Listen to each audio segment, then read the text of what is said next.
as human beings, we really, really don't like uncertainty. We don't operate very well in uncertain environments. And yet that's exactly what the market is all the time. You go to the market every day and you have to deal with uncertainty. You have to have a passion for the market. So you have to be able to think, and you have to have a passion for it. Those would be the two personality traits that I would say are most important. My fundamental knowledge is the first thing I go to. And I find that US indices react more to what the market mood is by the underlying fundamentals than a Forex pair would.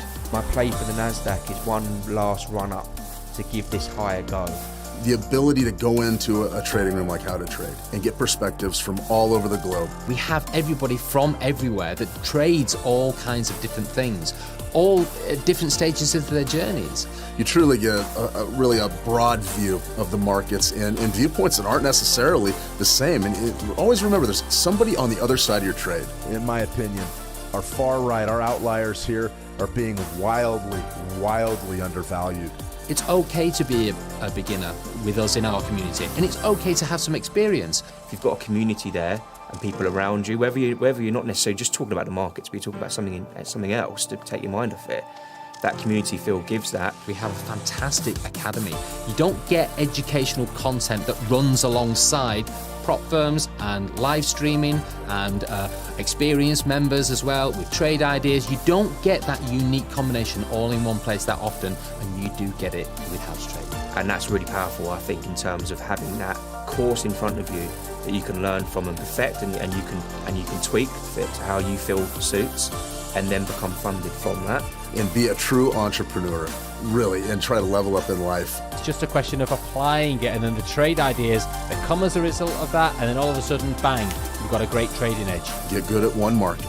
Get good at one type of analysis. Get good at what you're comfortable with. It doesn't matter what you're doing. If you're persistent and you're willing to learn from your mistakes, you'll get there in the end. But you always come back to the table, and that's how you know you're a trader, when you're always there.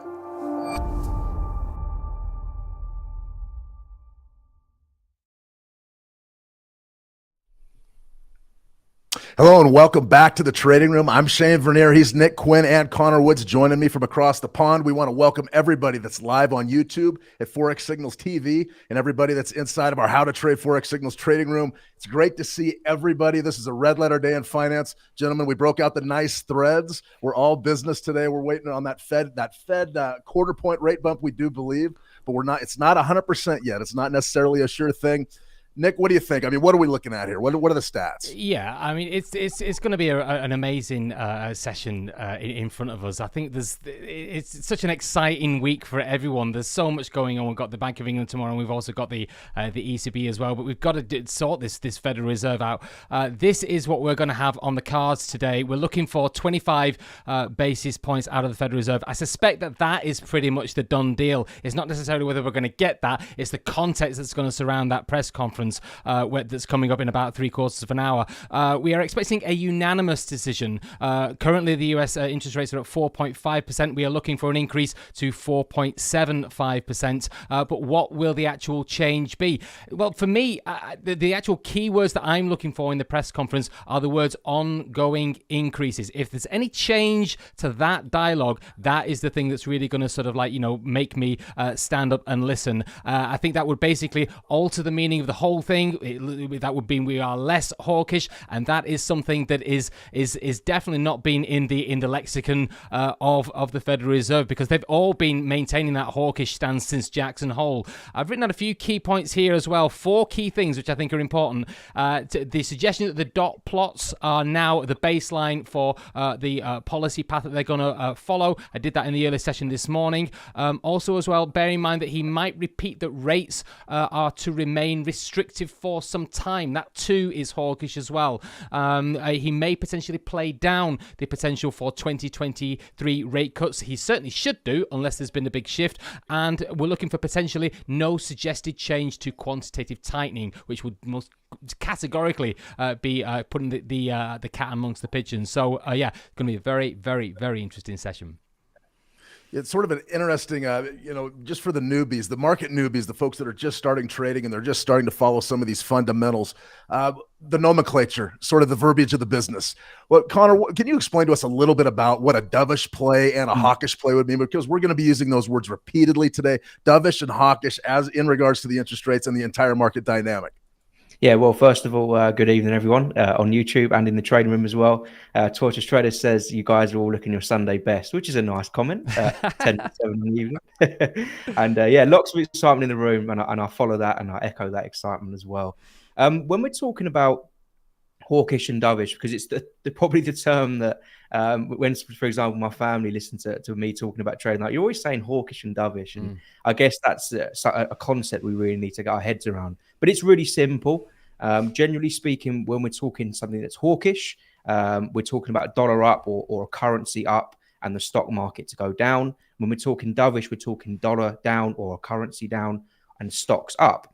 And let me explain a little bit exactly what I mean. So when we're saying hawkish, we're talking about someone who prefers, let's say, higher interest rates or a policy which is more restrictive. Essentially, when we're talking about interest rates, we're talking about a reward for saving and a cost of borrowing. So therefore, when we increase interest rates, that makes borrowing less attractive and saving more attractive. That means we're taking dollars out of the system. We're more restrictive. And when we take those dollars out of the system, we have less supply of a currency. That increases the value of it. And at the same time, on the stock market front, that makes fixed income more attractive than risk assets because you're getting a better rate of interest. Obviously, the alternative, of course, when we're talking dovish, we're talking lower interest rates or lower interest rate expectations.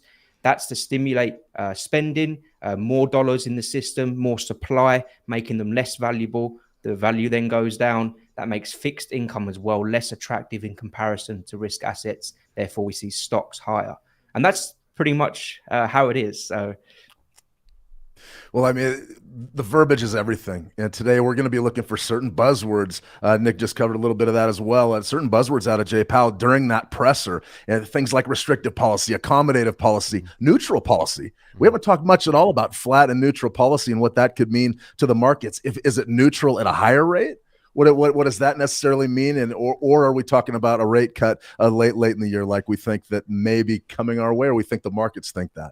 So a fascinating dynamic, and it seems like if you don't know what the basic nomenclature and the verbiage is, you can get lost easily. Believe me, we don't need advanced degrees in economics or anything to be a trader. We just have to know a few things and be able to apply them on the fly. Yeah, very much. I totally agree with that. I mean, I just like the whole.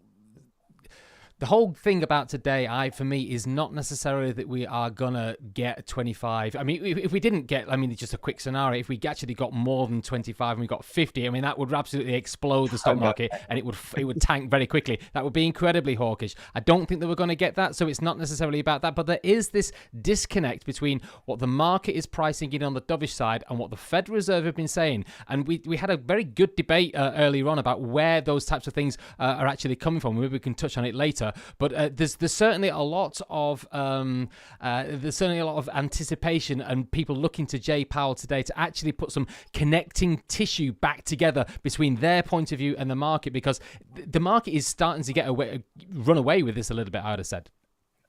Yeah, the market doesn't believe what the Fed are saying. It's as simple as that. But with the price action we've seen at the moment, we know how many members, Nick, when we've covered, and Shane, when we've come out, and how many of those members have been hawkish all the way through. Yeah. But the markets aren't pricing that in. So they're essentially saying that that's not going to happen. They're betting against the Fed. They're betting against central banks.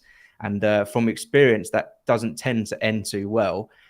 So that's the side of the fence that I sit on with this. And I do think Powell has a real problem on his hand, because the narrative that he's trying to push isn't being echoed in the prices. Will he need to push back further today? Will he need to really say, look, this is what we're doing? Period. This is what we're doing. So, I mean, it looks like early on, we look at our price action here, it's risk off across the markets. I mean, if you take a good look at what's happening there in the equities, we're well off. We're deep into the red with the equities.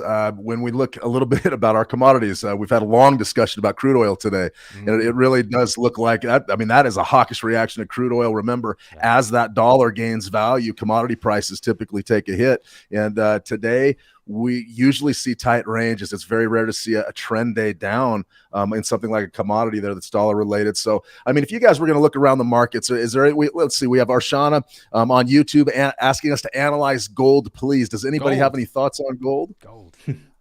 No, I have a few levels, but they're very simple. 1900 and 1975. Yeah, I think Those are pretty.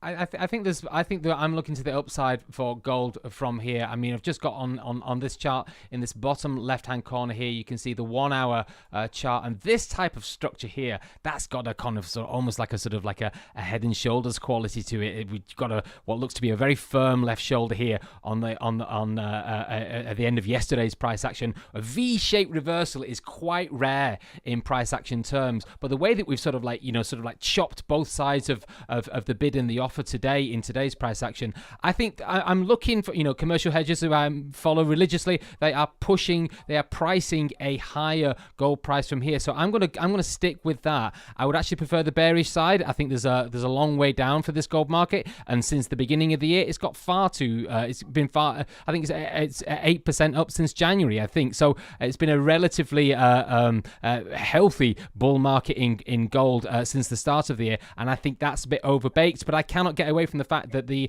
commercial hedgers in that range from I think it was the 17th of January, around about that 1903 area where we just probed into the bottom of that yesterday. That is potentially the bottom of this, and I would be looking for a higher gold price from here. But a V-shaped reversal, they are quite rare in price action, and usually they're quite strong. So I'm urging. I would prefer it to fall, but I actually think that we will probably rally. I think one more flush out to the top side there, Nick, as well. I do agree with that. I think medium term, maybe we're a little bit overcooked on gold. It's been what's described as been the easy trade of the year. Everyone's in gold, everyone's buying gold at the moment. Yeah. And I just wonder whether we're going to start to see a shift in that momentum, because it's never that easy. Yeah, I mean, just from the long-term technicals, we have a fantastic wave. If you're looking at spot gold there on the monthly, you go back to those Russia-Ukraine panic highs on that initial invasion, and then you've got a nice monthly triple bottom right down around 1600, which to me, a monthly triple bottom that's probably the most important level on the entire chart for me, and it might be maybe a multiple year low. It really depends. Yeah. So right now we're in heavy rotation, but it's been fairly bullish to start the year. 1896 is a nice downside support level. We saw a hard test of 1900 earlier this week, and then a swift bounce. So I'm fascinated. I'm looking at 1972 to the top side, 1896, 1897 to the downside, and I think we're going to test one of those levels today. Right now we're trading 19.25. Yeah. I think that's going to be a really fascinating market to follow, and I think you will get decent reaction. I think obviously more so than in the press conference, I suspect, than we will in the interest rate announcement. But I mean, it's typical when you go into these types of things. We've just got a couple minutes to go now, and I've got the squawk on, so I will turn the volume up on that and make sure that we're listening to it. But it's typical that you always end up just before the announcement, you sort of rotate back to the middle of your range, and can feel a little bit like a crapshoot where you're just basically just taking a 50-50 bet in either direction. Yeah, I mean, I will listen to obviously the decision that comes out, but for me, it's all about the language that follows. We know how priced in 25 basis points is. Aaron Patel in the trading room says the Fed's going to mess up the bull run of the market. Shane, do you think that's something that Powell would do? I think it's possible. I think anything's possible in this world, Connor. But what you were saying earlier about coming out and sticking to that tone. Hey, we're gonna hold the line. The biggest risk to our economy right now is entrenched inflation. We have to get out in front and check it, and that has been consistent going back to Jackson Hole. So when we sit around, we talk about maybe a late year rate cut or some type of dovish pivot this year. I mean, I think that's wishful thinking. I really do. So. I would be more apt to believe there's going to be maybe an emergency rate hike later in May or June because those inflation numbers. Just got a minute. Well, here we go. Just got a minute to go, guys. Minute to go. We will. I've got the scorecard, so as soon as I hear the number, I will obviously shout it out. But we're expecting 25 basis points in line. Good luck, everybody. Priced in at 99.2%. So major surprise. It's going to be all noise on this. All noise. Yeah. Press conference is going to be the one. Stand by. 20 seconds to go.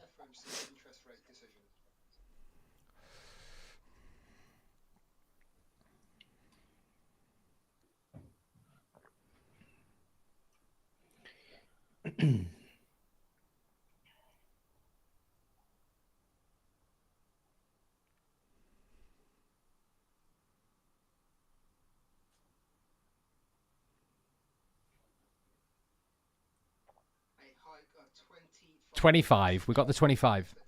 Yeah, All right.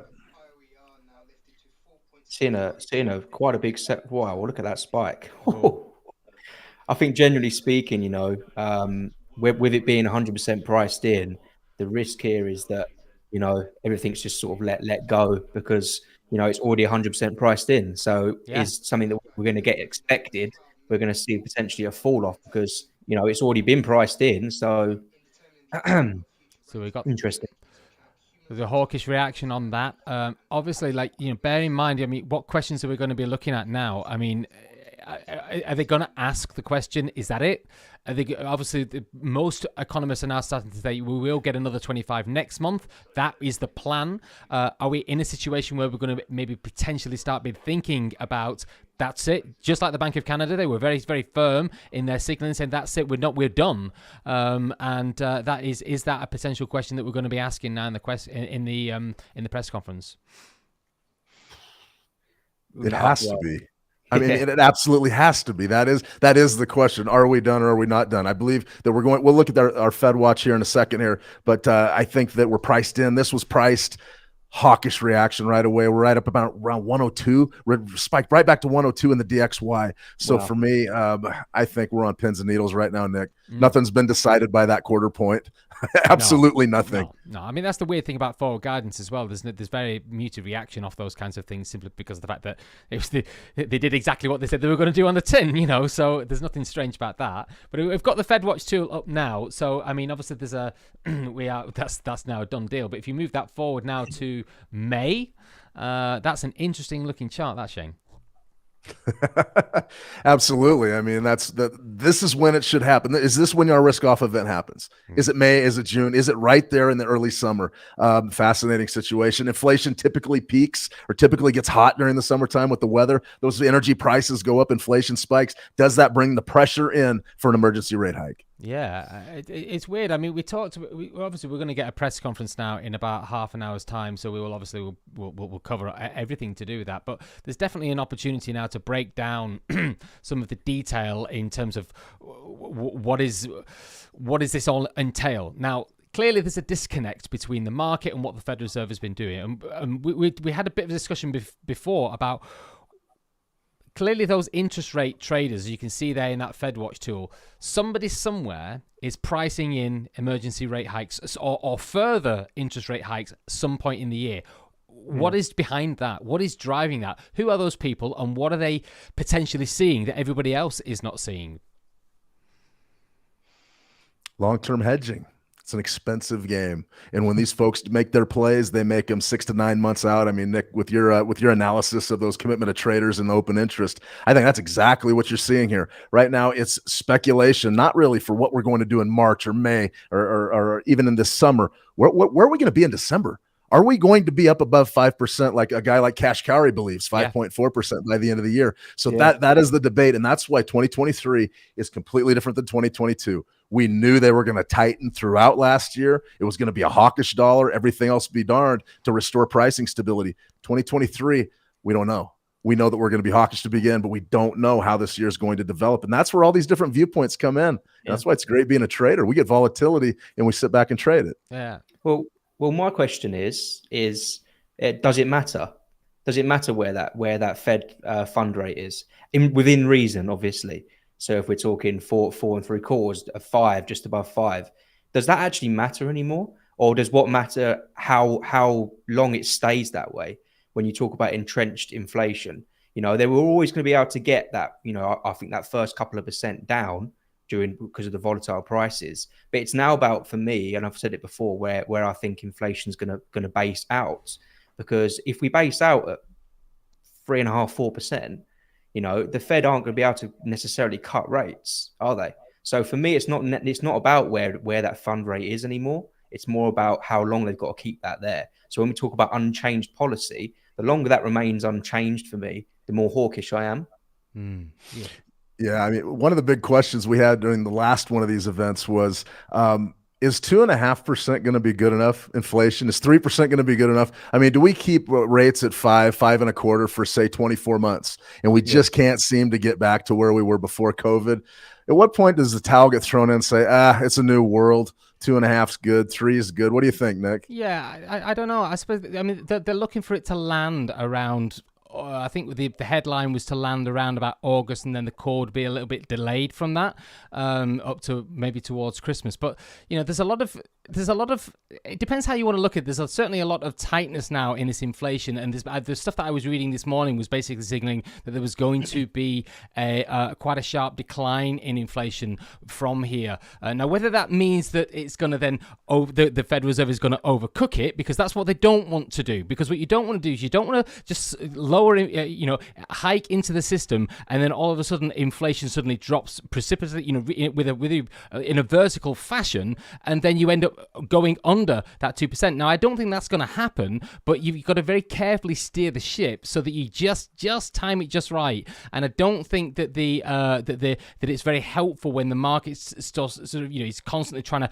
price different markets in anticipation of where that's going to be. I think it makes it very, very difficult for the Federal Reserve. So they've clearly got a lot to actually do in this press conference to sort of bring everything back into line. But I actually think that I think that we will have a problem with getting inflation down. I think we're in danger of they've not done enough rather than they've actually done too much. Yeah. That's a fascinating dynamic. We have Nathan Adams on the YouTube live chat. Would like to look at the US 30. What do you guys think? Do you have any levels for the US 30? Yeah, Connor, I know you're big into equities today. What do you think?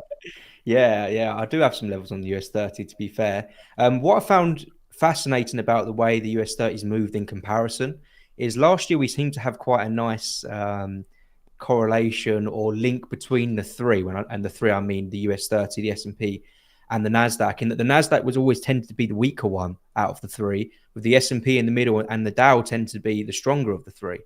But what we're seeing, especially for example today's price action, we got the Dow was down minus 0.9%, but the Nasdaq's up 0.1. Yeah. So that roles are reversed here a little bit. Now, I love the initial reaction on a daily time frame that we had from when we had that reversal at 34277. That was within a 4-hour supply zone. We then had that fall lower, and recently when we've had that correction, what we've done is we've come and filled that candle imbalance from the 17th of January, that 17th of January candle. Mm-hmm. We filled the imbalance there pretty much to the pip, and then we actually started to trade lower. So I still like this to go lower, in my opinion. Unlike when you see like the Nasdaq, there's some equal highs there which could be taken out. I'm wondering whether that initial reaction from that imbalance is the start of a general trend lower. My targets in mind, and I'll put my neck on the line, I guess, will be around 32,473, and that's that swing low from the 20th of December. I think we can come and test that in the next 5-6 weeks. You prefer? All right, we have another. Go ahead. So I was going to say, Connor, you prefer getting down there first before we sort of like make another attempt to move higher from here, I think? Yeah, because I can't see much evidence for me to suggest that we're going to have a run higher. There's not a clear liquidity level for me. Yeah. We've already reacted from a supply zone, and we've come and filled the imbalance from that candle from the 17th of January. So for me, it's all systems go in terms of looking for a selling opportunity. Yeah. But there is a lot of rotation at the moment, of course, and it is quite difficult. But I believe there's a directional play coming really soon. Riverlay, live on YouTube, has another question. Actually, as a two-parter, is the market, the DXY, right now reacting hawkishly to a predicted rate move, or is it still too early to tell? In my view, it's still a bit too early to tell, Nick. A lot of noise. What do you think? Yeah, I think it's far too early to tell. I really do. I mean, actually, to be honest with you, from a trading point of view, I always find the actual event itself particularly challenging because I'm not as fast as an algorithm, and I can't read the statements and that kind of thing as fast as the computer on ChatGPT can scan everything, or whatever brand of artificial intelligence you're using to scrutinize today's press conference. So I don't tend to like get involved in that game. I'm when I look at this kind of information, and I need to sort of slowly put the pieces together in my mind, and then usually the weekend is my time when I spend a bit of time just absorbing it, and then I usually build a plan from that. So in terms of news event trading like this, I love the excitement of it. I think it's really, really interesting to watch and follow, particularly the market reactions you get. But I'm definitely hands off when it comes to actually getting involved. I just feel like I'm not quick enough. And if you come from a retail trading perspective as well, quite often if on MT4 platforms and that kind of thing during really volatile news events, you can have a sort of the price feeds can suddenly sort of like, freeze occasionally, and you can be locked out, or occasionally the spreads can widen as the market makers just widen their market. And I think after years of trading, you get sick of doing that, so I tend to just sit on the sidelines for the event itself and then just pick up the pieces later on, think about it, read what a few quality journalists think as well, and then form a trade idea based on that. And never forget, there's always another opportunity next week as well, once everything has settled down and been absorbed. Yeah, Connor, are you involved on these short-term balance imbalances? Do you trade a major economic event like this, or do you sort of let the dust settle and sort of dip a toe into the water and wait to see, let the market show you which way that it may be headed? I always have a rule for myself in terms of how to treat this, because it can be difficult. You can get wrapped up in it. So I always say, from my trading perspective, if I'm in a trade in the lead up to a big event, if I'm trading in a decent amount of profit, which I'm not going to get spiked out with spreads, then I tend to just move that stop loss to entry just to cover myself, because we can get quite a volatile move in the other direction. When I look at, if I'm not in a trade and it's the lead up to the event and the actual event comes out, I probably wouldn't trade it within the first hour or so of the news coming out, because I just spend that half an hour of time just going through what's been said in terms of the language, what it truly means. Because often you see the number comes out and it might scream hawkish to you, but then when you actually read into what's being said, it's the complete opposite, or vice versa. So I always just let the market settle, and then you tend to get the true direction that comes maybe and follows on from that maybe a day later. So that's always my rule. Yeah, I think that's a good approach. One of the big things, if you're brand new to the markets and you're going to be a retail trader, and unfortunately you're going to be the last one in line. Yeah. We were just talking about the institutional traders. Our orders are behind theirs, and that you have to remember, these folks have spent millions, hundreds of millions of dollars developing a fraction of a second edge over what we can do from the retail space. So the biggest thing to remember is not just to rush into these markets when they're highly active and highly volatile. I find that letting them set up and letting that range, now the range we're going to be able to use today. Once we see a complete day's range, and even the second half after that Fed presser and everything, once we see that range set up, there's all sorts of different ways we can attack. Mm-hmm. So I would keep my powder dry, as we like to say in the room, save a little bit of money for tomorrow, because I think you'll find things are just a little bit easier after the dust clears. Yeah, I would tend to agree with you. I think when you get into the press conference, that's where you can usually get the whippy, volatile price action directly, as all the algos reprice everything directly off an announcement like that. And then when you get the press conference, you can then get one of the, if you're ever in a situation where you're going to get an extended trending move that just, if you're on the wrong side off, will just literally rip your account in half. You tend to get that during the press conferences. And I've been a part of plenty of ECB press conferences when I've seen that happen. So that you do get this disconnect between the way that the actual volatility is created around the news event itself and then the subsequent press conference. They do feel differently, and they can change. Because this is why we put so much emphasis on it as well, because he can just say something. He can lose one. He can just change the inference of one sentence. That's why I said in the beginning, I'm looking for that specific phrase that he was going to say, ongoing increases. That's what we are looking for. If that doesn't go into the dialogue in some fashion, then the whole market thinks, oh, well, that's a change, and then they start to price that in. So that's, oh, well, the Federal Reserve is more dovish from here. There is that the case?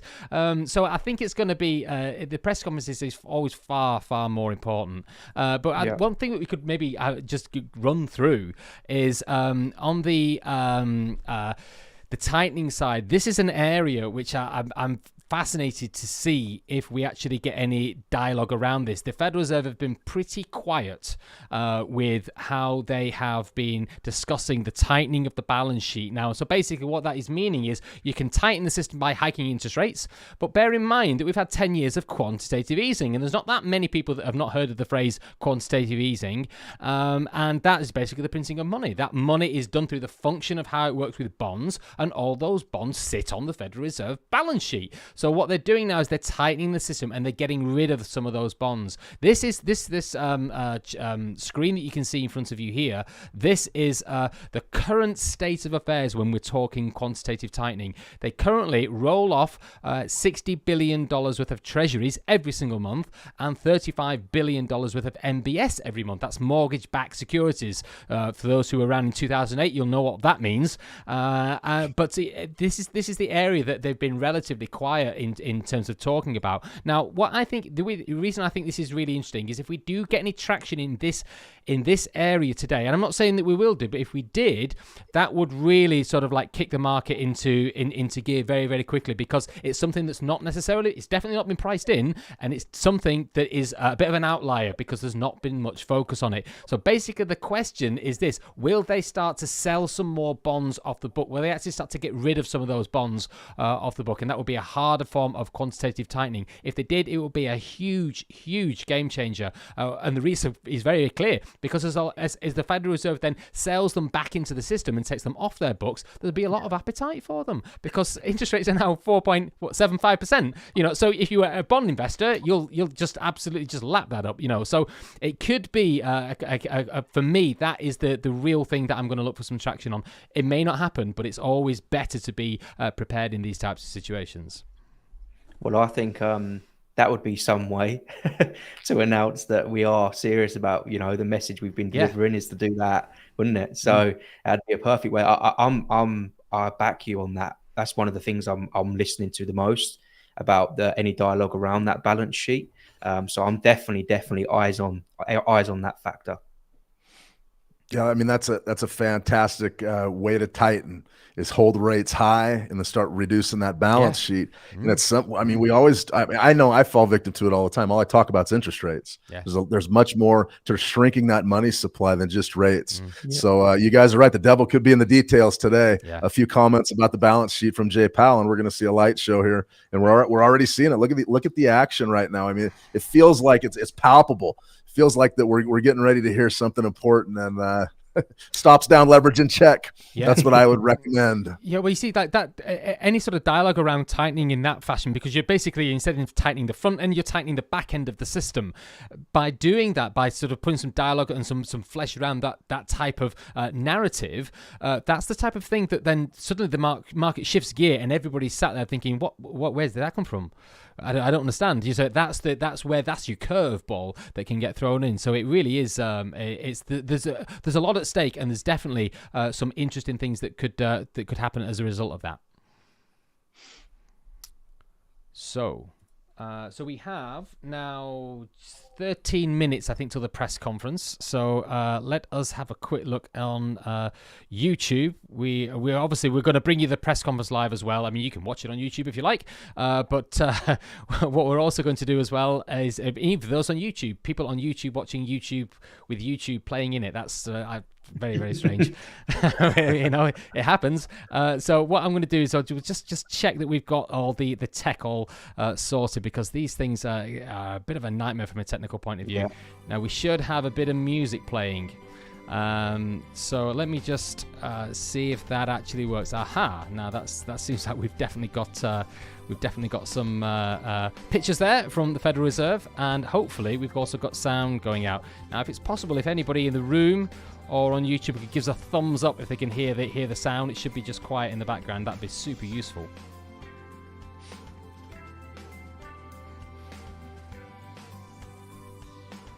Yeah, thank you, David. Appreciate that. You can hear. That's brilliant. Thank you, Tonto. Alpine. Good to see. Good to see. Good to see. So we can have a bit of background music. Yeah, it's definitely elevator music. That's the soft sell, Nick. I mean, before they say, okay, we're going to crush our balance sheet, they're going to hit you with some elevator music. Calm you down. Yeah, I'd love to go to one of these press conferences one day. It'd be just just great to do that, wouldn't it? It'd be really, really cool to do. And I suppose, like, if you have a lot of fresh young journalists in there they're obviously young, and they're obviously like keen to sort of be there and dress up smart, and then you get a real disconnect between the young guys that have probably just got their first job with the Wall Street Journal or the Financial Times versus the hardcore sort of been doing it for 40 years and they look really tired, and whether it's So you get this real disconnect with the types of journalists that are in there. Well, you'll notice the length of the question sort of gives you a good look at the experience level. Young folks are trying to make a name with their question, Yeah. and it'll go on for 20 minutes, and even Powell will go, all right, let's break that one down. And first part again? Well, I have one question, 27 parts. It's ridiculous. And then you'll get Steve Leisman will go in there, and he'll say, are we going into a recession or not? All right, good enough. Next. I do like Steve Leisman. Very, very good.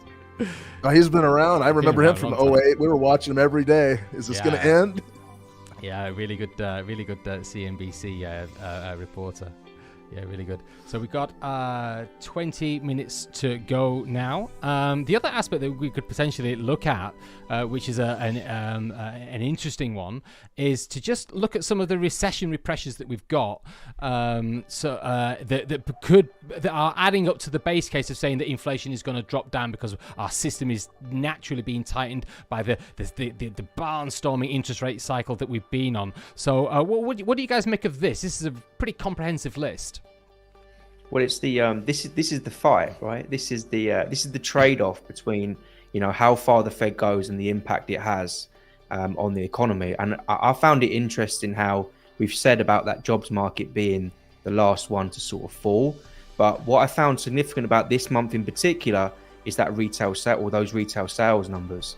We're now finally starting to see the impact of what the Fed's doing in terms of interest rates on consumption. Because essentially that's what they need, right? They need to cripple consumption in a way which doesn't, you know, crash the economy, but brings inflation down. You know, they have a tough job to do that, in fairness. Like, how do you find that balance? Is really, really difficult. And I suppose that's the hard versus soft landing point, even though I don't really understand how an economy can land, but there we go. So yeah, retail sales down 1% in November and December. That was the big one for me. Yeah. What I'm looking for now is whether that consumption and that consumption drop off, which was quite a big drop off, if that leads to a domino effect in, say, the labour market going forward. That's obviously when we turn our attention to NFP. Is that a little bit too early in terms of a big drop off? But I think potentially this could lead to quite a significant effect in the jobs market as a result of that lower consumption. Yeah, I mean, I've got a weird theory about all of that. I mean, we know that Australian CPI ticked up the other week. We know that the Bank of Canada have now leveled off, and there was also a change in unemployment in New Zealand overnight as well. So I just have this weird theory that as the sun moves around the globe and the recession goes from Asia into Europe into the States, that these things, they tend to sort of move around the world. And what the worry for me is that, you know, if we do get that flattening inflation and that slight uptick, have we actually started to see what that looks like in Australia? Has it actually started to happen? That's a fantastic point, and we talked about that last night on the Asia Pacific preview with the uptick in New Zealand unemployment. We said, okay, are these leading indicators of what could happen in other developed countries, or is this just sort of noise from a different region of the world? That's the big question. For me, I saw some alarming numbers this morning on the MBA 30-year mortgage rates, just very quickly. 6.19% came in down week over week. But look at what happened to the applications. The applications crashed by 9% week over week. Now, it is the North American winter, and it's been a cold one. I'm freezing right now. I got my long johns on underneath the slacks. But what I will say is a 9% drop week over week. There's a lot of real estate agents out there right now that don't know what they're going to get in 2023. To me, that's a leading indicator of consumption. And we're going to have to buckle up. Of course, unemployment's going to go up a little bit with the rate hikes. What happens to consumption and consumer confidence? I think that's a huge question. Yeah. As well, you've got to notice that, you know, across the board we are seeing those, say, red numbers coming in, which, you know, theoretically is a dovish number, which is that dollar down number and potentially that stocks up number, because it's an indication that the Fed may need to slow down. But my argument to that is, well, can they afford to? You know, even if we start to see the economy tailing off, you know, does that necessarily mean the Federal Reserve are going to slow down interest rate hikes? Well, it depends where inflation is. Yeah. So if inflation is still high, which, you know, we're still at a very high print now, they won't be able to. So it will be an unchanged policy. But the unchanged policy will still be affecting the economy in a negative way in the background for months and months and months. And therefore, I think, you know, potentially, I don't want to say the word, but we're seeing it maybe in Europe, you know, with Spanish inflation and Belgium inflation up. yet GDP figures were down. That's stagflation. Yeah, it is. Yeah, you're absolutely right. It's going to be. They have. It's certainly not a done deal. I know that one of the key interpretations of some of the language is more, and I definitely do not want to hear this, is if they say if the phrase data dependent comes in, because the market could interpret that as being a kind of like, well, we have been hawkish, and every single person from the Federal Reserve has been hawkish, and that's not changed. They are going to stay consistently high, and once we've reached a terminal rate, and it's all data. It depends where inflation sits. But if we did get that change, and they say, okay, well, maybe we will be data dependent. That is a worry. That would be a stocks up play, because it's basically saying they've changed to, well, to a situation of optionality, where they're saying, okay, well, we do have the option to now change our minds if we want to. That's a shift. That's a shift from what they've been saying. And that's one of the problems if you're always going to be hard fast in one direction, and if you're trying to battle the market and say, no, we're going to be hawkish because you're in competition with the market, and then you what you do is you almost like you back yourself into a corner. Yeah. And I worry a little bit if that can actually be a factor in today as well. Data dependent. I mean, isn't that the great equalizer? That means, well, we can sort of do whatever we want, and that's a far cry from we're going to stay the course and get rid of entrenched inflation no matter what. That's really, really pulling back on the reins. So if we hear data dependent, we won't hear accommodative. There's no way we'll hear that. But neutral, I'm looking for neutral. Data dependent neutral policy, major dovish step. I mean, that's something. There's definitely sorry, Connor, go on. No, I was just going to say, Sensors put in the chat as well in the trading room, saying that at 6 minutes past, the FOMC policy vote was unanimous, and that was to continue that balance sheet reduction as planned. Which is going to be interesting to see how that's communicated. You know, whether, as you said, it's an increase. We knew they were going to reduce the balance sheet, but is there going to be a scale up in how quick that is? I want to know. That is a game changer. That will move the markets. There's no question about that. Very much so. We've got there's a few. When we talk about these, there's 4 sections that we really need to sort of concern ourselves with, and that's inflation, growth, GDP, which is a factor as well. And we can talk about Russia and then the China reopening story as well. There, it's fascinating to add those into the mix as well. We've also got the interest rates dialogue and also the balance sheet as well. And on this chart here, on this screen here that you can see, we've broken down some of those key areas and what a dovish bit of dialogue would sound like, would come across like, and what a hawkish bit of dialogue would sort of sound like around all of those. Yeah, I mean, like we said earlier, I mean, tone's everything, and what not just what's said, but how it's said and how it's accepted by the markets is going to lead us to either profitable or non-profitable trades. So when we're looking over some of these things like inflation, growth in GDP, interest rates, balance sheet, these are huge. We've already covered the balance sheet. We know that if they're going to let a lot of these assets roll off our balance sheet, it's going to be incredibly hawkish for the dollar, which is going to send things potentially south from the risk assets point of view. Why? Supply is shrinking. And you're going to see those bonds just get nabbed up by your risk capital. Now, one more thing on that before we move on. When you're talking about buying bonds and you're getting somewhere near 5% as your risk-free rate, what is the incentive to stay in stocks where most big traders will be happy with 7%? Yeah, that's right. They'll be happy with 7%. Yeah. There isn't any. You go over there, you put your 100 million, you take the money out, and you come back next year. Yeah. I mean, that's realistic. So I mean, that to me, that's a huge market driver, and I'm glad you pointed that out earlier, Nick.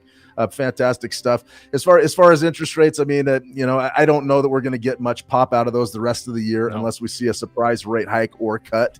And as far as growth in GDP, I mean, if we see dovish policy come out, I mean, we're going to try to spike that GDP growth by not constricting the money supply as fast. So those are a couple of things we're going to be talking about here. Jay Powell, will he say the R word, Nick? What do you think? I don't know. I think, well,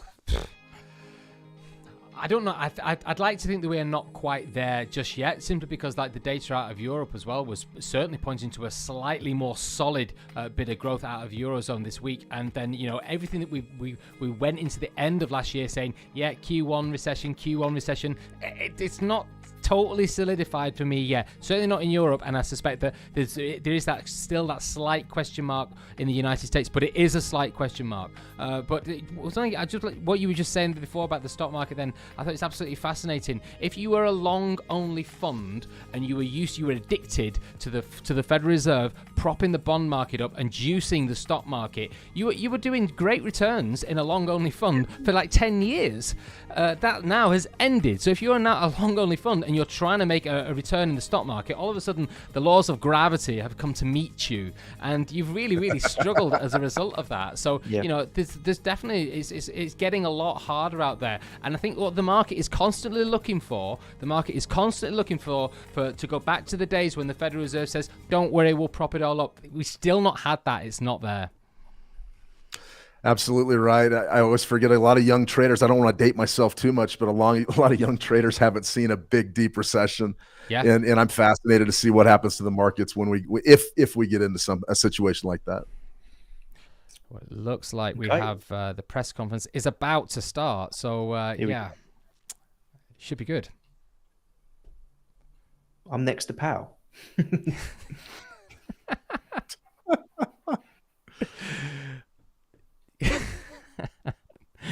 I love that.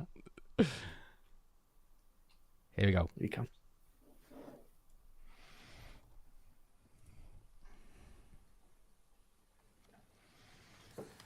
Good afternoon and welcome. My colleagues and I understand the hardship that high inflation is causing, and we are strongly committed to bringing inflation back down to our 2% goal. Over the past year, we've taken forceful actions to tighten the stance of monetary policy. We've covered a lot of ground, and the full effects of our rapid tightening so far are yet to be felt. Even so, we have more work to do. Price stability is the responsibility of the Federal Reserve and serves as the bedrock of our economy. Without price stability, the economy does not work for anyone. In particular, without we just turn it up a little bit. We will not achieve a sustained period of labor market conditions that benefit all. Today, the FOMC raised our policy interest rate by 25 basis points. We continue to anticipate that ongoing increases will be appropriate in order to attain a stance of monetary policy that is sufficiently restrictive to return inflation to 2% over time. Hawkish. In addition, we are continuing the process of significantly reducing the size of our balance sheet. Here we go. There it is. Stability will likely require maintaining a restrictive stance for some time. I will have more to say about today's monetary policy actions after briefly reviewing economic developments. The U.S. economy slowed significantly last year, with real GDP rising at a below-trend pace of 1%. Recent indicators point to modest growth of spending and production this quarter. Consumer spending appears to be expanding at a subdued pace, in part reflecting tighter financial conditions over the past year. Activity in the housing sector continues to weaken, largely reflecting higher mortgage rates. Higher interest rates and slower output growth also appear to be weighing on business fixed investment. Despite the slowdown in growth, the labor market remains extremely tight, with the unemployment rate at a 50-year low, job vacancies still very high, and wage growth elevated. Job gains. So there's the silver lining. With employment rising by an average of 247,000 jobs per month over the last 3 months. Although the pace of job gains has slowed over the course of the past year and nominal wage growth has shown some signs of easing, the labor market continues to be out of balance. Labor demand substantially exceeds the supply of available workers, and the labor force participation rate has changed little from a year ago. Inflation remains well above our longer run goal of 2%. Over the 12 months ending in December, total PCE prices rose 5.0%. Excluding the volatile food and energy categories, core PCE prices rose 4.4%. The inflation data received over the past 3 months show a welcome reduction in the monthly pace of increases. And while recent developments are encouraging, we will need substantially more evidence to be confident that inflation is on a sustained downward path. Despite elevated inflation, longer-term inflation expectations appear to remain well anchored. as reflected in a broad range of surveys of households, businesses, and forecasters, as well as measures from financial markets. But that's not grounds for complacency. Although inflation has moderated recently, it remains too high. The longer the current bout of high inflation continues, the greater the chance that expectations of higher inflation will become entrenched. The Fed's monetary policy actions are guided by our mandate to promote maximum employment and stable prices for the American people. My colleagues and I are acutely aware that high inflation imposes significant hardship as it erodes purchasing power, especially for those least able to meet the higher costs of essentials like food, housing, and transportation. We are highly attentive to the risks that inflation poses to both sides of our mandate, and we are strongly committed to returning inflation to our 2% objective. At today's meeting, the committee raised the target range for the federal funds rate by 25 basis points, bringing the target range to 4.5% to 4.75%. And we are continuing the process of significantly reducing the size of our balance sheet. With today's action, we have raised interest rates by 4.5 percentage points over the past year. We continue to anticipate that ongoing increases in the target range for the federal funds rate will be appropriate in order to attain a stance of monetary policy that is sufficiently restrictive to return inflation to 2% over time. We are seeing the effects of our policy actions on demand in the most interest-sensitive sectors of the economy, particularly housing. It will take time, however, for the full effects of monetary restraint to be realized, especially on inflation. In light of the cumulative tightening of monetary policy and the lags with which monetary policy affects economic activity and inflation, the committee decided to raise interest rates by 25 basis points today, continuing the step down from last year's rapid pace of increases. Shifting to a slower pace will better allow the committee to assess the economy's progress toward our goals as we determine the extent of future increases that will be required to attain a sufficiently restrictive stance. We will continue to make our decisions meeting by meeting, taking into account the totality of incoming data and their implications for the outlook for economic activity and inflation. We have been taking forceful steps to moderate demand so that it comes into better alignment with supply. Our overarching focus is using our tools to bring inflation back down to our 2% goal and to keep longer-term inflation expectations well anchored. Reducing inflation is likely to require a period of below-trend growth and some softening of labor market conditions. Restoring price stability is essential to set the stage for achieving maximum employment and stable prices over the longer run. The historical record cautions strongly against prematurely loosening policy. We will stay the course until the job is done. To conclude, we understand that our actions affect communities, families, and businesses across the country. Everything we do is in service to our public mission. We at the Fed will do everything we can to achieve our maximum employment and price stability goals. Thank you, and I look forward to your questions.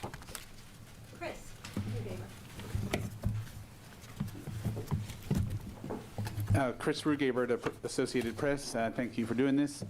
As you know, financial conditions have loosened since the fall, with bond yields falling, which has also brought down mortgage rates, and the stock market posted a solid gain in January. Does that make your job of combating inflation harder? And could you see lifting rates higher than you otherwise would to offset the increase in, or to offset the easing of financial conditions? So it is important that overall financial conditions continue to reflect the policy restraint that we're putting in place in order to bring inflation down to 2%. And of course, financial conditions have tightened very significantly over the past year. I would say that our focus is not on short-term moves, but on sustained changes to broader financial conditions. And it is our judgment that we're not yet at a sufficiently restrictive policy stance, which is why we say that we expect ongoing hikes will be appropriate. Of course, many things affect financial conditions, not just our policy. And we will take into account overall financial conditions along with many other factors as we set policy. Rachel. Hi, Chair Powell. Thank you for taking our questions. Rachel Siegel from The Washington Post. Over the last quarter, we've seen a deceleration in prices, in wages, and a fall in consumer spending, all while the unemployment rate has been able to stay at a historic low. Does this at all change your view of how much the unemployment rate would need to go up, if at all, to see inflation come down to the levels you're looking for?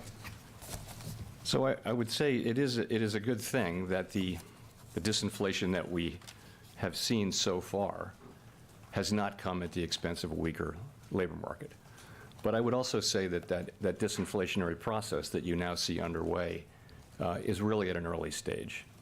What you see is really in the goods sector, you see inflation now coming down because supply chains have been fixed, demand is shifting back to services, and shortages have been abated. So you see that in the housing services sector. We expect inflation to continue moving up for a while, but then to come down, assuming that new leases continue to be lower. So in those two sectors, you've got a good story. The issue is that we have a large sector called non-housing service, core non-housing services, where we don't see disinflation yet. But I would say that so far, what we see is progress, but without any weakening in labor market conditions. Has your Go ahead. Has your expectation for where the unemployment rate might go changed since December? You know, we're going to write down new forecasts at the March meeting, and we'll see at that time. I will say that it is gratifying to see the disinflationary process now getting underway, and we continue to get strong labor market data. But you know, we'll update those forecasts in March. Neil. Major movement out of the Nikkei, big time buyback right after he said data dependent. That's crazy. That's a crazy move. The possibility that job openings could come down and that would let some of the air out of the labor market without major job losses. Yeah, it is. We saw the opposite in the December jolts this morning. Job openings actually rising. That also has coincided with slowdown in wage inflation. Do you believe that openings are an important indicator to be studying to understand where the labor market is and where wage inflation might be heading?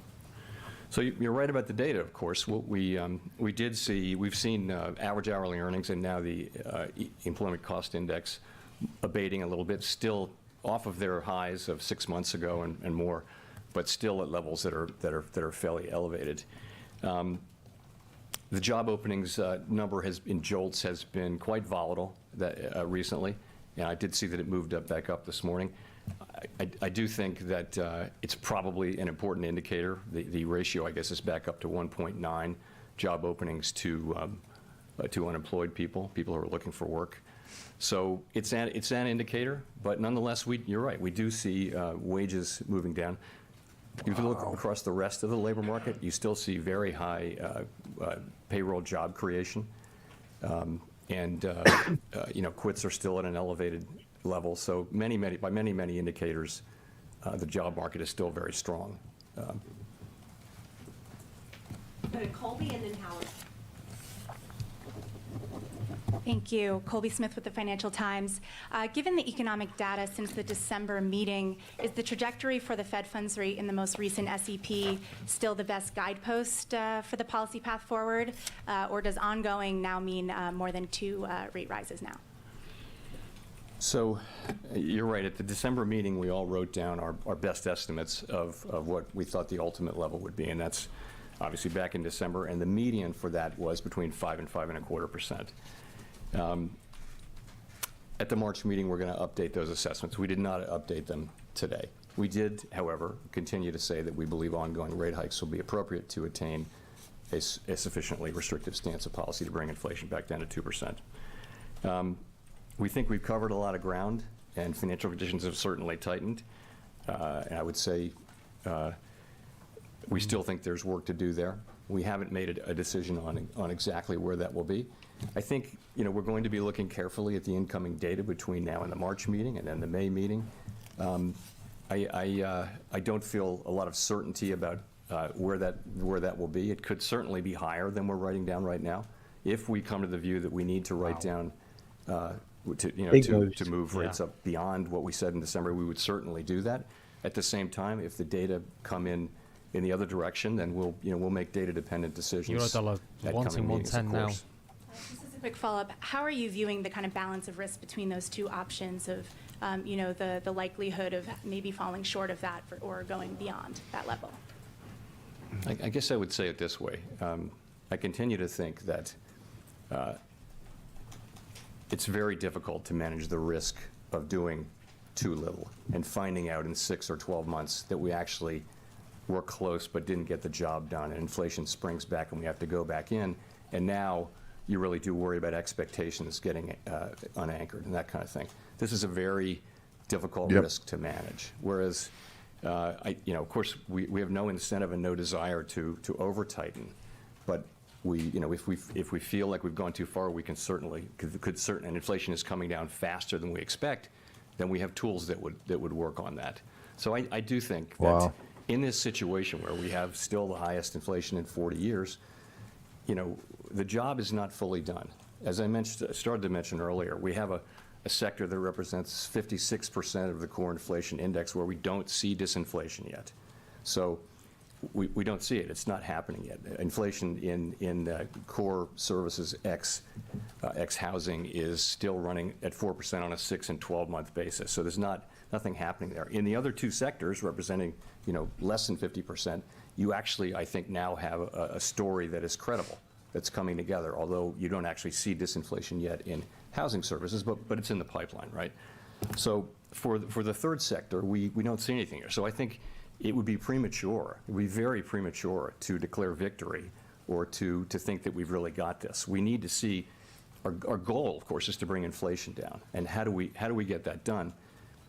There are many, many factors driving inflation in that sector, and they should be coming into play to have inflation, the disinflationary process, begin in that sector. But so far, we don't see that. And I think until we do, we see ourselves as having a lot of work left to do. Howard Schneider with Reuters, and thanks as usual. So I just wanted to connect a couple dots here. The statement's made a number of changes that seem to be saying things are getting better. You're saying inflation has eased. That's new. You've taken out references to the war in Ukraine as causing price increases. You've taken out references to the pandemic. You've eliminated all the reasons that you said prices were being driven higher. Yet that's not mapping to any change in how you describe policy. We still have ongoing increases to come. So I'm wondering, why is that the case? And does it have more to do with uncertainty around the outlook, or more to do with you not wanting to give a very overeager market a reason to get ahead of itself and overreact? So I guess I would say it this way. We can now say, I think, for the first time, that the disinflationary process has started. We can see that, and we see it really in goods prices so far. Goods prices is a big sector. This is what we thought would happen since the very beginning, and now here it is actually happening, and for the reasons we thought. It's supply chains, it's shortages, and it's demand revolving back towards services. So this is a good thing. This is a good thing. But that's around a quarter of the PCE price index, core PCE price index. So the second sector is housing services, and that's driven by very different things. And we, as I mentioned, with housing services, we expect, and other forecasters expect, that measured inflation will continue moving up for several months, but will then come down, assuming that new leases continue to be soft. And we do assume that. So we think that that's sort of in the pipeline. And we actually see disinflation in the goods sector, and we see it in the pipeline for two sectors that amount to a little less than half. So this is good, and we note that when we say inflation is coming down, this is good. We expect to see that disinflation process will be seen, we hope soon, in the core goods ex-housing, the core services ex-housing sector that I talked about.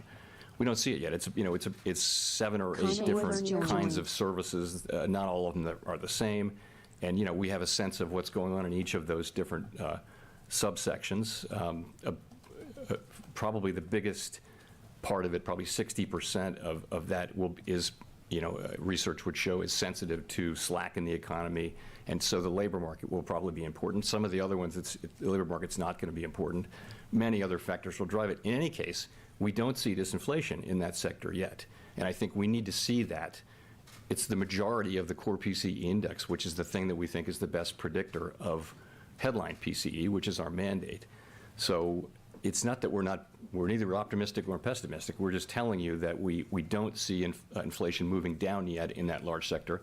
I think we will fairly soon, but we don't see it yet. Until we do, I think we see ourselves, we got to be honest with ourselves, we see ourselves as having perhaps more persistent, we'll see more persistent inflation in that sector, which will take longer to get down. And we're just going to have to, we have to complete the job. I mean, that's what we're here for.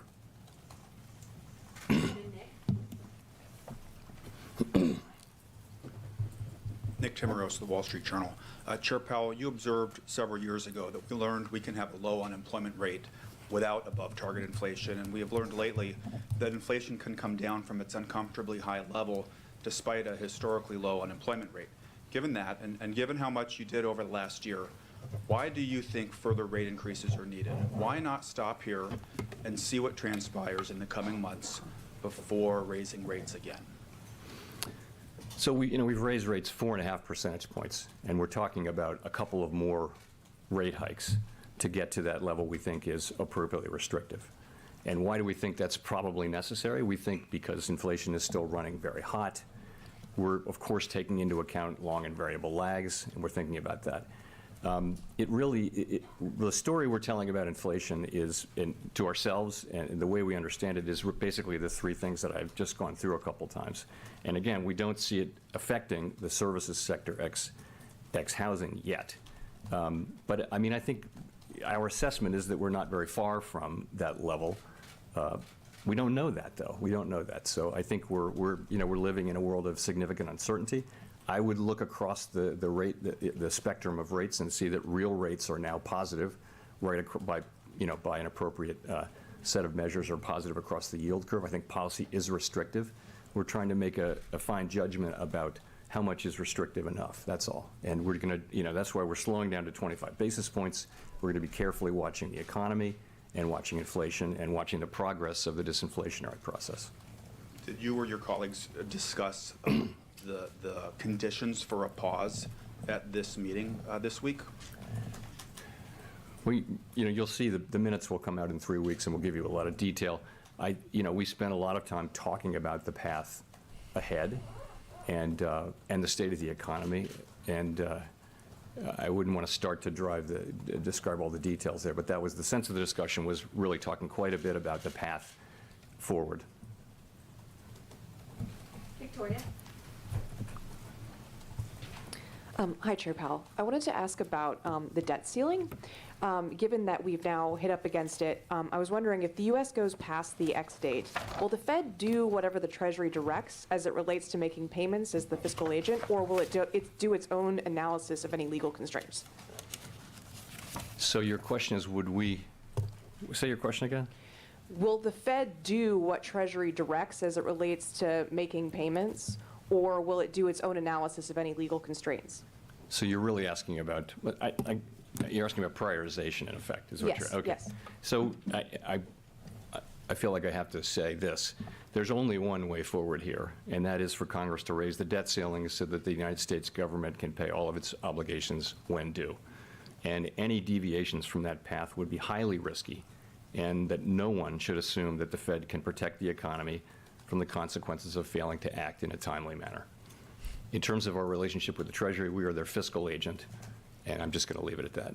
Are you actively doing any planning of what might happen in the event that would happen? I'm just going to leave it at that. This is a matter that's to be resolved between it's really Congress's job to raise the debt ceiling, and I gather there are discussions happening, but they don't involve us. We're not involved in those discussions. We don't have anything to do with that. We're the fiscal agent. Nope. Gina, and then Steve. Gina Smilik from the New York Times. Thanks for taking our questions. I wonder, was there any discussion today of the possibility of pausing rate increases and then restarting them? Lori Logan from the Federal Reserve Bank of Dallas seemed to suggest that would be a possibility in a recent speech, and I wonder if that view is broadly shared on the committee. So, the committee, obviously, did not see this as a time to pause. We judged that the appropriate thing to do at this meeting was to raise the federal funds rate by 25 basis points, and we said that we continue to anticipate that ongoing increases in the target range will be appropriate in order to attain that stance of sufficiently restrictive monetary policy that will bring inflation down to 2%. So that's the judgment that we made. we're gonna write down new forecasts in March, and we'll certainly be looking at the incoming data as everyone else will. Sorry, I should have been clear. I mean, would it be possible to take a meeting off, for example, and then resume? Could you, rather than just doing at every meeting a move, go a little bit more slowly, take some gaps in between moves? I mean, I think this is not something that the committee is thinking about or exploring in any kind of detail. In principle, though, we used to do was go every other meeting, if you remember, 25 basis points, and that was considered a fast pace. So I think a lot of options are available, and I mean, you saw what the Bank of Canada did, and they left it that they're willing to raise rates after pausing. But this is not something that the Federal Open Market Committee is on the point of deciding right now. Steve Leisman, CNBC. Mr. Chairman, the SEP has the PCE inflation rate in 2023 at 3.1%. Meanwhile, the 3-month annualized PCE is 2.1%, and you've achieved this without going to your 5.1% funds rate, which is what you have penciled in for this year. And you've also achieved it without the 1 percentage point increase in the unemployment rate, which you have penciled in for this year.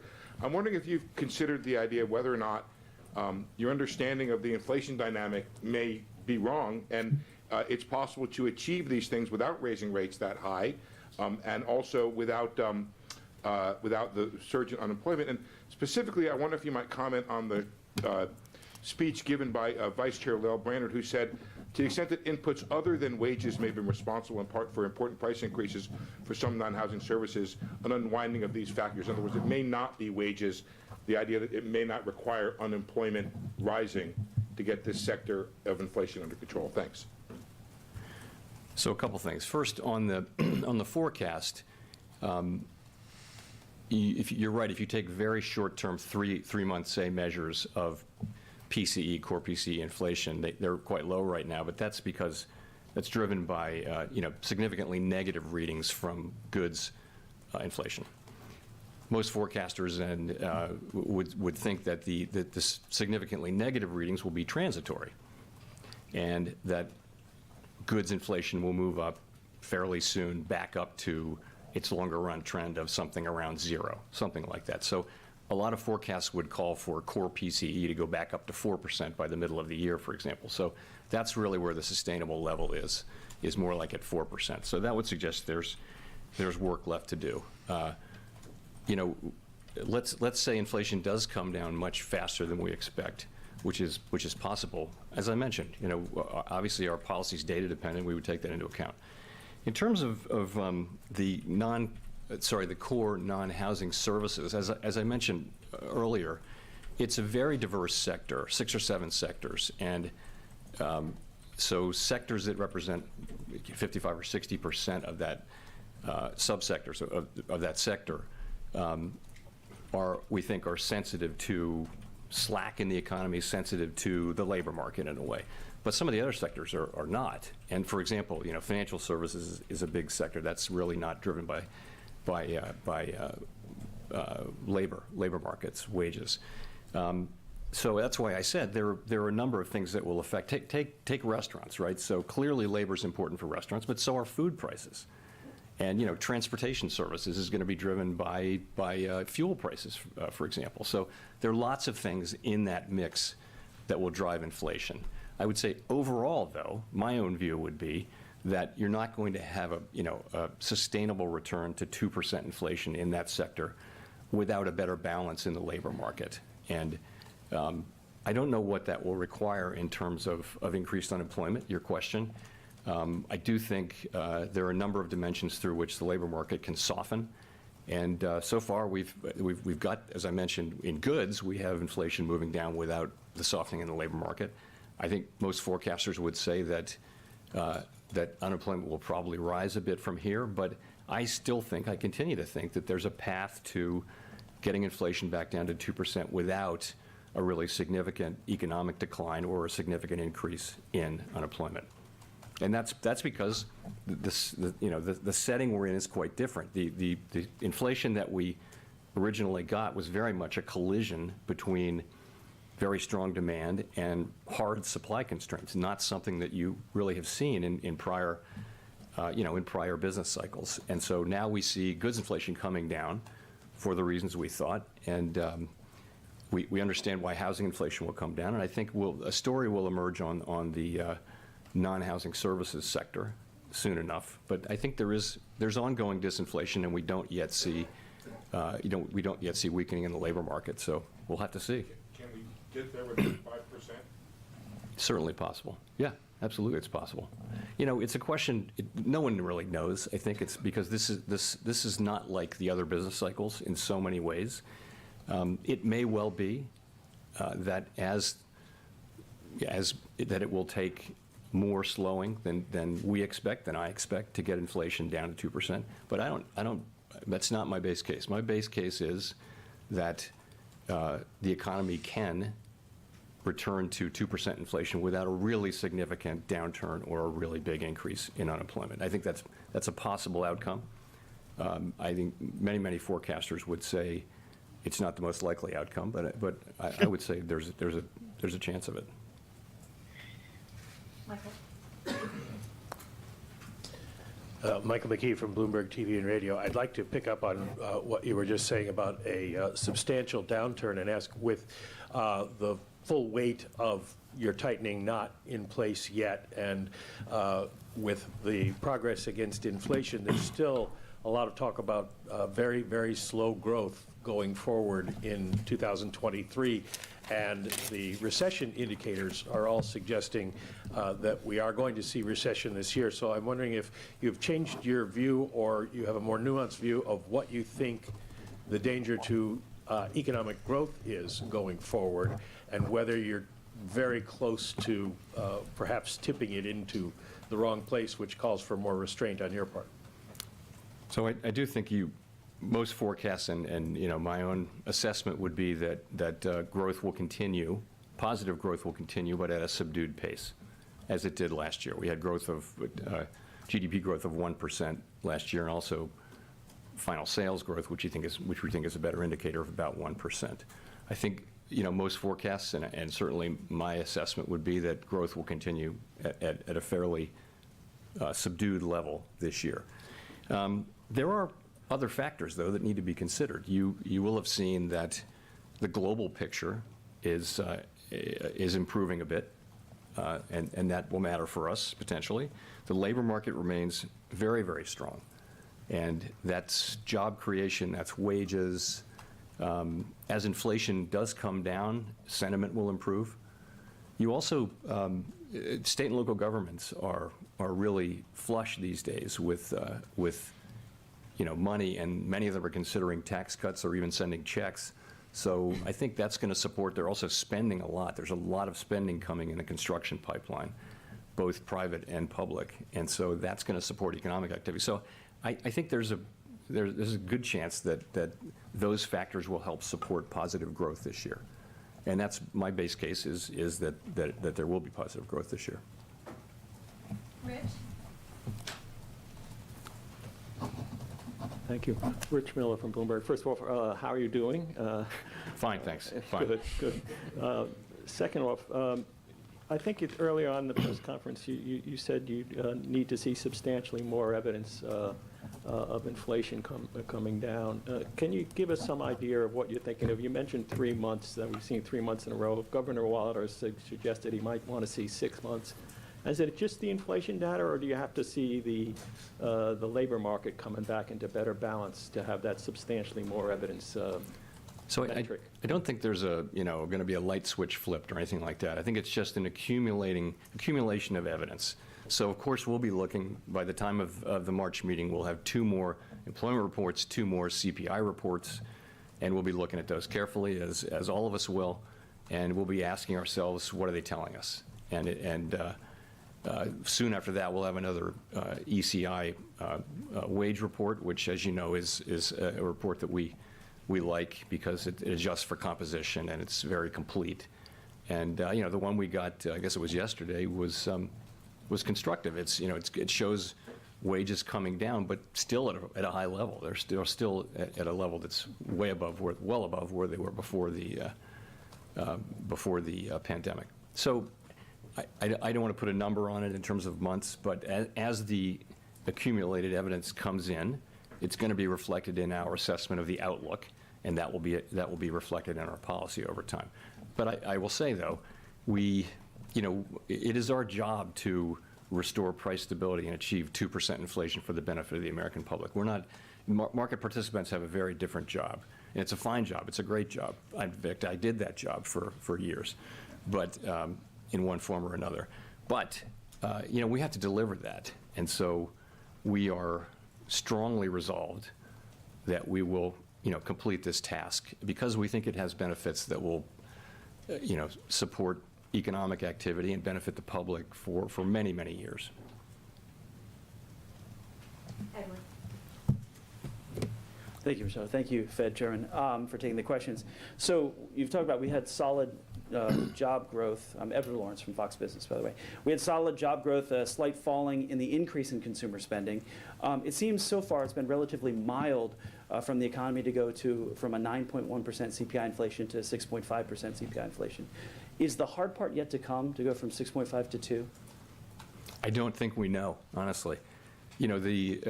So we, of course, expected goods inflation to start coming down by the end of 2021. And it didn't. It didn't come down all through 22. And now it's coming down, and it's coming down pretty fast. So I would say this is not a standard business cycle where you can look at the last 10 times there was a global pandemic and we shut the economy down and Congress did what it did and we did what we did. It's unique. So I think certainty is just not appropriate here. Inflation, it's just harder to forecast inflation. It may come down faster. It may take longer to come down. And, our job is to deliver inflation back to target, and we will do that. But I think we're going to be cautious about declaring victory and, sending signals that we think that the game is won, because we've got a long way to go. It's the early stages of disinflation, and it's most welcome to be able to say that we are now in disinflation. But that's great, but we just see that it has to spread through the economy and that it's going to take some time. That's all. How long do you see then the federal funds rate remaining at this elevated level? So my forecast and that of my colleagues, as you will see from the SEP, and there are many different forecasts, but generally it's a forecast of slower growth, some softening in labor market conditions, and inflation moving down steadily, but not quickly. And in that case, if the economy performs broadly in line with those expectations, it will not be appropriate to cut rates this year, to loosen policy this year. Of course, other people have forecasts with inflation coming down much faster. That's a different thing. If that happens, if inflation comes down much faster, then we'll be seeing that, and it will be incorporated into our thinking about policy. Simon. Thank you, Chair Powell. Simon Rabinovich with The Economist. May I ask a further question about the language around ongoing increases? That, of course, implies at least 2 further rate rises. If you look at Fed Fund futures pricing, the implication is that you'll raise rates one more time and then pause. Are you concerned about that divergence, or do you think if everything breaks right, is that a plausible outcome? I'm not particularly concerned about the divergence, no, because it is largely due to the market's expectation that inflation will move down more quickly. I think that's the bigger part of that. So again, as I just mentioned, our forecasts, different participants have different forecasts, but generally those forecasts are for continued subdued growth, some softening in the labor market, but not a recession, and we have inflation moving down. Into somewhere in the mid-3s or maybe lower than that this year. We'll update that in March, but that's what we thought in December. Markets are past that. They show inflation coming down in some cases much quicker than that. So we'll just have to see. And we have a different view, it's a different forecast, really. Given our outlook, I don't see us cutting rates this year if our outlook turns true. As I mentioned just now, if we do see inflation coming down much more quickly, that'll play into our policy setting, of course. Scott. Hi, Chair Powell. Scott Horsley from NPR. One of the changes in the statement this month is that the committee is no longer listing public health as among the data points you'll consider in assessing conditions. What should we make of that? Does the Federal Reserve no longer see the pandemic as weighing on the economy? That's the general sense of it. Look, we understand, I personally understand well that COVID is still out there, but that it's no longer playing an important role in our economy. And, you know, we kept that statement in there for quite a while, and I think we knew we would take it out at some point. There's never a perfect time, but we thought that, you know, people are handling it better, and the economy and the society are handling it better now. It doesn't really need to be in a, you know, in the Fed's monthly or, you know, post-meeting statement as an ongoing economic risk, as opposed to, you know, a health issue. Nancy. Hi, Chair Powell. Nancy Marshall-Genzer with Marketplace. I wanted to go back to another thing that Fed Vice Chair Lael Brainerd said recently. She said she doesn't see signs of a wage price spiral. And I'm wondering if you agree with that. I do. Yeah, I do.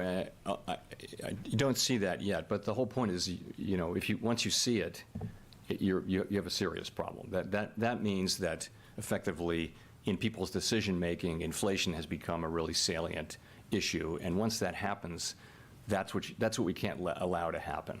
And you know, so that's why we worry that the longer we're at this, and the longer people are talking about inflation all day long, every day, you know, the more risk of something like that. But no, there's not much. It's more of a risk. It always has been more of a risk than anything else. By the way, I think it's becoming less salient, and people are, you know, we pick that up in conversations, and I've seen some data too that show people are, you know, gradually, they're glad that inflation's coming down. People really don't like inflation, and as we see it coming down, that could also add a boost to economic activity. You look at the sentiment surveys now, and they're very, very low, with 3.5% unemployment and, you know, high wage increases nominally by historical standards. Why can that be? It has to be inflation, right? So I think once inflation is seen to be coming down in coming months, even, you will also see a boost to sentiment, I hope. So that's what you're looking at most closely, is consumer expectations. That's at the very heart. It's consumers and businesses. You know, essentially, we believe that expectations of future inflation are a very important part of the process of creating inflation. That's a sort of a bedrock belief. In one way or another, it has to be. We think it's important. And in this case, I would say the risk 8 months ago or so, longer-term inflation expectations had moved up. We moved quite vigorously last year. Expectations seem to be well anchored, including at the shorter end now, not just the longer end. So it's, you know, and I think that's very reassuring. I think, you know, the markets have decided and the public has decided that inflation is going to come back down to 2%, and it's just a matter of us following through. That's immeasurably helpful to the process of getting inflation down. The fact that people now do generally believe that it will come down, that'll be part of the process of getting it down, and it's a very positive thing.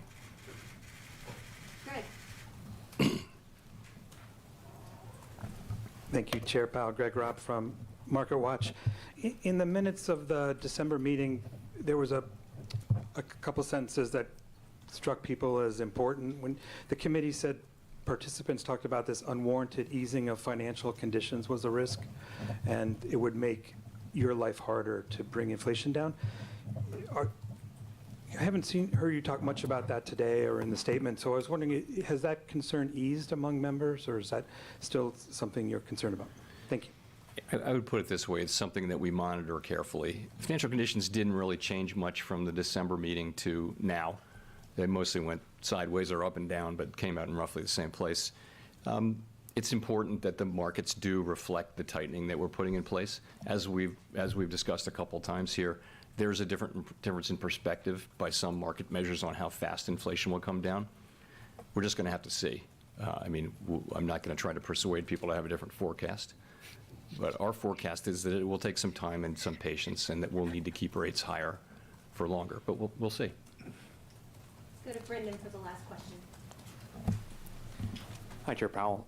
Brendan Peterson with Punchbowl News. I wanted to ask if the Fed takes into account at all the debt ceiling when it comes to quantitative tightening, given the fact that rapid or faster quantitative tightening could bring us closer, faster to that drop-dead debt ceiling deadline. Could it play an effect as we get closer to that drop-dead deadline this summer? Look, it's very hard to think about all the different possible ramifications, and I think the answer is basically I don't think there's likely to be any important interaction between the two, because I believe Congress will wind up acting, and as it will and must in the end, to raise the debt ceiling in a way that doesn't risk, the progress we're making against inflation and the economy and the financial sector. I believe that will happen. I believe it will happen. We of course will monitor money market conditions carefully as the process moves on.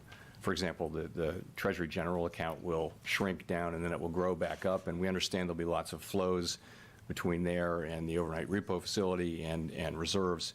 We understand all that. We're watching it carefully. We'll just be monitoring it. Thank you very much.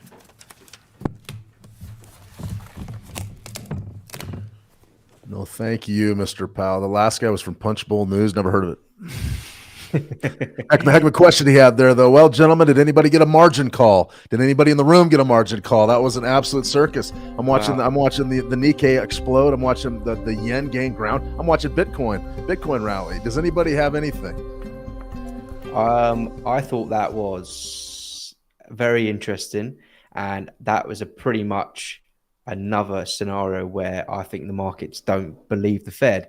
Well, towards the end there, he was talking about how it's okay. He admitted the market has a different view on things. He admitted that quite openly. I'll be honest, I didn't see much dovish about that. People are going to jump onto the fact he said, the disinflationary process has started. Well, yeah, we was at 10%. It was always going to come down a little bit. I honestly didn't see anything that was, scream dovish to me. I think this is a case where the markets think the inflation is going to come down a lot quicker than the Fed tool does. Yeah, I got I saw we started speaking and I was thinking, oh gosh, it's hawkish, and then he started talking about the balance sheet and I thought, oh, this is hawkish, okay, and then it just switched and he started to mention that data dependency, that slight leaning, and I thought, that's where that reaction seems to be coming from, and boy, did we get a reaction out of the markets, a dovish reaction out of it. Certainly not what I was expecting as a result, although gold did behave as I thought it would. Commercial hedges are priced that the right way, and we definitely got that reaction, so that clearly worked. I got he keeps saying this is not a standard business cycle, and I just wonder, I hear that now so often, it just makes me wonder if there's something in that is going to be like a pin in a grenade that comes out, and then all of a sudden this is not a normal business cycle, and then everything explodes as a result. That's the only thing I can think of. If we are going to fall from here in stocks, given that we've had it feels like a slightly more dovish tone for me, then I'm not quite sure where that's going to come from. Maybe an escalation in the Ukraine war, maybe something to do with the China reopening story. I'm not quite sure. I know for a fact that tomorrow's going to be interesting, because I know that the ECB is not going to want a euro priced at 110. We tagged 110 beautifully to the pip. That's not helpful for the ECB, simply because the market keeps playing around, trying to price in hawkishness from the ECB, and it's pulling the expectations back. That makes it a lot harder for the ECB tomorrow, so they're not going to be happy with that. So I suspect there's going to be some talk to maybe sort of like either push the euro down tomorrow, but given if we'll know. If there's you get that feel in the London session tomorrow, if you get that weakness in the dollar, you can feel it sometimes, and that's going to be where the proof is going to be in the pudding for me. I would I'd say that's pretty much what I got from it. Yeah, I mean, just watching the dollar, the incredible action we saw right when he said data dependent. I had a 30-second chart up watching the Nikkei, and I was watching the riskiest of the risky. That's what I want to know. I want to know, where is this market's head? This is the most speculative market I think I've ever seen in my life. People just looking for any reason to get that capital in, trying to get on the right side of a big move. it was something to see. Data dependent won the day, and he said everything we talked about to begin with. Yeah. He said it all. Mortgage balance sheet. Yeah, we're going to keep them longer, higher. Didn't matter. Data dependent won the day. Well, guys, I mean, if you've got anything else. Oh, well, it looks like we're having some problems with the technology. He's gone. It looks He's like gone. The, He's had enough. it kind of the technology. It always plays tricks on us. Did you get a margin call, Nick? Was that it, or was that my broker? I guess our broadcasting nail software is about to get one. I know that. In any case, if there's nothing else, we're just going to sort of put a pin in this until 48. Well, we got 48 days, T-minus 48 days to talk about what the Fed does in March sometime. I know you guys have a lot on tap during the overnight. What do you got? Yeah, well, it's going to be just like, wow, tomorrow is going to be like a day. I mean, it's going to be a week like no other. But tomorrow we're going to start with the Bank of England. That we're going to get an interest rate decision from then. We're looking, well, I mean, currently it's 3.5%. I'm hearing 50, but we need to put some flesh around that. Obviously, the preview that Connor has done is fantastic. Please go back and watch that in the past stream section if you haven't already. Get yourself ready for that. That's going to hit the wires around lunchtime here in the UK tomorrow, so we're going to cover that, both Connor and I, and then obviously once we then deal with the press conference from Andrew Bailey, find out what he's got to say, we're going to roll straight over to Christine Lagarde and the ECB, and that is going to be a game changer as well. But I know for a fact they're not going to like the euro at 110. We've gone up there. I feel we've gone up there a little bit too quickly. Yep, definitely a big-time reaction here. Well, in a few hours, we're going to let these ranges set up here, and I'll be back for the Asia-Pacific preview here in a few hours, and we'll look at a lot of price action because there's a lot of key levels in play now, and that's what you get after one of these big releases is everything seems to be okay. Now what? Now where do we go? And our macro levels come into play every time. Man, I'm looking at the DXY right now, closing in on 101 flat. If we take that out, I mean, it's 100 or 98, 99 to the downside. So we will certainly see. All right, everybody. Well, I want to thank you for joining us in the trading room and on YouTube. It was a lot of fun. It was fantastic. Next time they need to get me in that room so I can ask a few questions. Jay Powell with a purple tie. It's political season here in the United States already. Not red, not blue, purple. Attaboy, Jay. But good stuff. Great price action. We'll be back to unpack some of this afternoon range here in a few hours. So until next time, trade well. We'll see you soon.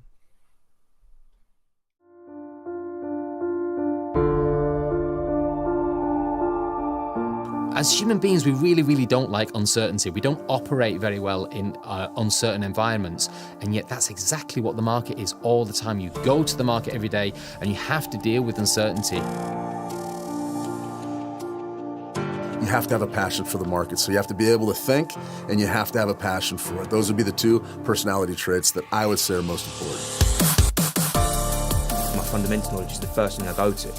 And I find that US indices react more to what the market mood is by the underlying fundamentals than a Forex pair would. My play for the NASDAQ is one last run up to give this higher go. The ability to go into a trading room like How to Trade and get perspectives from all over the globe. We have everybody from everywhere that trades all kinds of different things, all at different stages of their journeys. You truly get really a broad view of the markets and viewpoints that aren't necessarily the same. And always remember, there's somebody on the other side of your trade. In my opinion, our far right, our outliers here are being wildly, wildly undervalued. It's okay to be a beginner with us in our community, and it's okay to have some experience. If you've got a community there and people around you, whether you're not necessarily just talking about the markets, but you're talking about something else to take your mind off it, that community feel gives that. We have a fantastic academy. You don't get educational content that runs alongside prop firms and live streaming and experienced members as well with trade ideas. You don't get that unique combination all in one place that often, and you do get it with House Trade.